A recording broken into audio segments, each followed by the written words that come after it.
Lalu dok, ini kan pemerintah sudah mengeluarkan kebijakan bagi pekerja untuk work from home atau bekerja dari rumah. Lalu juga sekolah-sekolah juga sudah di banyak tempat ini mulai dihentikan kegiatannya. Kegiatan-kegiatan di tempat umum dan tempat ramai juga dihimbau untuk tidak dilaksanakan. Apakah keputusan pemerintah ini sudah tepat untuk mencegah penyebaran virus COVID ini semakin meluas di Indonesia? Oke, saya akan kembali lagi ke konsep awal tadi bahwa hal paling indah dari virus itu adalah sekali lepas atau nggak sengaja lepas gitu, itu nggak akan ada satupun manusia di dunia yang bisa menghentikan. Jadi pada saat kita kemasukan COVID yang baru ketahuan bulan Maret gitu kan, meskipun menurut saya sebenarnya mungkin sebelum itu juga udah masuk gitu, cuman kita nggak sadar itu kan, gitu kan. Nah begitu udah masuk ke satu lokasi, maka itu akan tersebar ke semua wilayah. Tidak ada yang bisa menghentikan. Dan yang terjadi apa? Sebenarnya kita semua sudah kena kok. Coba kalau kita coba berpikir ulang sebelum diberitahukan bulan Maret. Apakah sebelum itu misalnya pas bulan Februari, apakah kita pernah merasakan tiba-tiba sakit, pilek, demam dan kemudian pernah kan? Karena saya mengalami hal yang sama. Pas pada saat saya pulang dari pasar, istri saya mengalami hal yang sama, anak saya mengalami hal yang sama.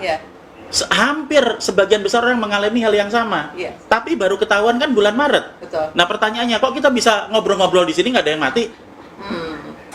Terus apa yang terjadi? Yang terjadi adalah sistem keamanan, sistem imun tubuh kita berkembang. Kalau sudah yang kena, coba Mbak ingat-ingat deh, pernah kena bulan Februari toh? Iya, betul. Terus bulan Maret diumumkan. Iya. Sudah itu Mbak sakit lagi enggak? Enggak. Lah iya itu berarti sudah kebal toh? Kayak divaksin. Karena kita sudah dapat vaksin. Jadi imun diri kita sendiri yang melawan virus yang betul. Terus ada sel memori nanti. Ada. Jadi di dalam sistem kekebalan tubuh kita ini basic immunology. Basic immunology bukan mengenai antibody, tapi mengenai sel memori. Sel memori itu adalah sel di dalam sistem tubuh kita, sistem imun tubuh kita yang nanti akan menyimpan data apa aja yang pernah masuk ke tubuh kita. Misalnya mbaknya pernah kena COVID bulan misalnya ya, atau jangan COVID lah, penyakit apa sih yang kira-kira gampang, flu aja lah ya kan. Kalau dibilang COVID ntar kan jadi paranoid soalnya. Hepatitis. Jadi misalnya udah pernah kena flu di bulan Februari misalnya. Nah nanti kita akan sakit, itu normal selama sampai 7 hari. Kemudian di hari ke-7 antibodi kita keluar kan. Nah di dalam 7 hari itu tubuh kita berusaha memasukkan data virus flu itu ke dalam sel memori. Nah sesudah itu nanti di hari ke-7 antibodi keluar. Di hari ke-14 kita sudah kebal. Sudah sembuh total. Seperti 1, 2, 3 itu kan pasiennya dia bisa sembuh total. Nah, sesudah itu kemudian pada saat kita jalan-jalan lagi keluar, karena sekarang kan virusnya nyebar kemana-mana kan? Iya. Kemudian kita kena lagi kan? Oke. Respon imun yang kedua itu tidak 7 hari. Hanya dalam waktu 1 hari udah keluar antibodinya. Karena tubuh kita udah ingat. Udah ingat, benar. Ada sel memori, itu prinsip utama vaksinasi. Makanya buat yang pernah sakit bulan Februari kemarin, pada saat bulan Maret sampai sekarang, kan kita semua masih bisa ketawa-tawa sambil merokok. Makanya kita kemarin berani datang ke tempat suspek. Ya, itu sebabnya saya datang kemarin pada saat hari Minggu ke Depok, ke pusat lokasi outbreak. Saya akan datang ke situ untuk memaparkan diri saya, sekaligus untuk membuktikan bahwa kalau saya sudah pernah kena, maka saya datang ke situ dan saya akan kembali lagi dan saya dalam kondisi sehat, karena saya sudah kebal sebelumnya.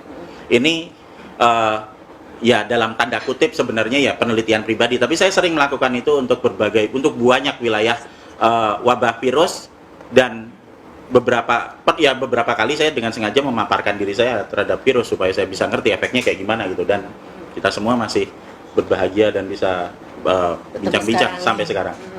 Jadi kebijakan pemerintah untuk menghentikan sementara kegiatan-kegiatan di tempat umum seperti misalnya sekolah, mal, dan juga kegiatan-kegiatan di tempat ramai lainnya, ini menurut dokter sudah tepat atau belum? Kalau menurut saya sudah tepat, karena apa? Kan sekarang kita bayangkan, ini kan virus sudah nyebar. Berarti kenapa sih 14 hari? Karena di 14 hari kan sistem imun kita sudah berkembang, kita akan kebal.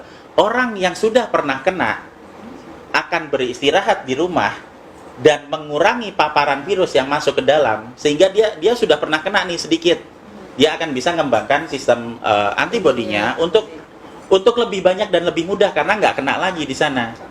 Iya kan? Itu. Sementara yang belum kena akan mengurangi risiko paparan toh? Betul. Bener. Nah, sementara yang sudah terlanjur sakit parah bisa di rumah supaya dia tidak nularin orang-orang yang ada di sekitarnya. Jadi kalau dibilang kita mau apa istilahnya kita menjaga diri di dalam rumah, ya kan, membatasi kegiatan sosial atau kegiatan berkumpul, menurut saya sudah tepat. Dan ini bukan lockdown. Bukan, sama sekali bukan lockdown. Jadi orang-orang kan bilangnya heboh, wah ini ada lockdown seperti itu, seakan-akan seluruh kegiatan berhenti semuanya total. Lockdown itu ditutup katanya. Ya, jadi pemahamannya sebenarnya agak keliru ya dok ya. Istilah lockdown itu dengan penghentian sementara. Betul sekali, dan kita harus hati-hati dengan term ini ya, karena term atau istilah ini akan sangat mudah dimain-mainkan. Pembatasan dibilang lockdown, ya kan? Nanti semuanya akan bilang wah ini Indonesia di lockdown. Padahal itu artinya berbeda. Hanya karena masalah pengertiannya aja yang berbeda. Yang kita lakukan sekarang adalah membatasi kegiatan sosial, ya kan? Bahasa Inggrisnya social distance itu kan? Social distance. Ya. Okay. Sementara kalau misalnya yang disebut lockdown itu adalah melakukan karantina terhadap satu wilayah, di mana di wilayah tersebut merupakan sumber penyakit dan sumber penyakit ini belum menyebar. Itu sebabnya Cina melakukan lockdown terhadap Wuhan. Di karantina seperti itu ya dok? Iya, supaya tidak nyebar ke Shanghai sama Hong Kong kan gitu. Okay. Dan memang tidak kesebar ke sana. Nah, sementara jadi lockdown hanya efektif bekerja jika kita tahu sumber lokasinya di mana. Episentrumnya di mana? Tutup semuanya di situ, ya kan? Sembuhkan semua orang yang ada di situ. Dan dijaga supaya orang yang ada di situ tidak keluar-keluar nyebarin kemana-mana, kan gitu. Nah sekarang kita kembali ke Indonesia. Di mana kasus positif sekarang?